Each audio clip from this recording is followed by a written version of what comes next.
Sa pinakabagong survey ng social weather stations at Business World, nanguna si Senadora Grace Poe. 27% ang nagsabing kung ang eleksyon ay gaganapin ngayon, siya ang malamang nilang iboto. Mas mataas ng 3 points kumpara sa nakuha niya noong Pebrero. Sinundan siya ni Vice President Jejomar Binay na may 24%, 5 points na mas mababa sa nakaraang survey. Mula naman sa 18%, 4 points ang iniangat ni Mar Rojas na nakakuha ng 22%. Nasa ika-4 na pwesto si Davao City Mayor Rodrigo Duterte na nakakuha ng 21%, 3 points na mas mababa sa nakuha niya noong nagdaang survey.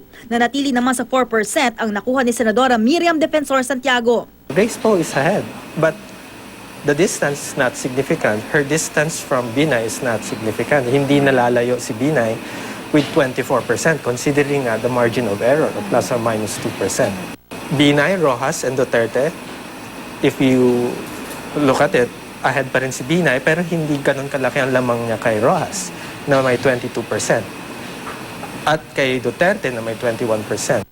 Simula noong Disyembre, nagbabago ang nangunguna sa survey. Sina Poe, Binay, Rojas at Duterte noong Disyembre, Binay noong Enero, at Binay, Poe at Duterte noong Pebrero. Kung titingnan ng survey ngayong Marso, 2% pa ang nagsabing di pa nila alam kung sino ang kanilang iboboto. Plus or minus 2% din ang margin of error, kumpara sa plus or minus 3% noong Disyembre, Enero at Pebrero. Bukod dito, sabi ng SWS, tandaan din daw na pwede pang magbago ang mga napupuso ang kandidato ng mga botante habang papalapit ang eleksyon. In the past, we know that voters change their minds.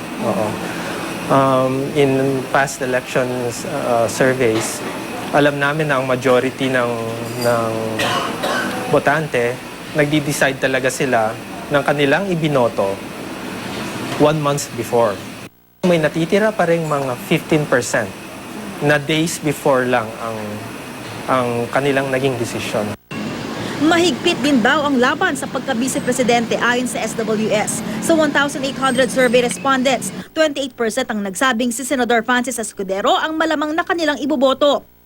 Nanatili naman sa 26% si Senador Bongbong Marcos. Pinakamalaki ang iniangat ni Congresswoman Leni Robredo, umakyat ng 5 points para maging 24%.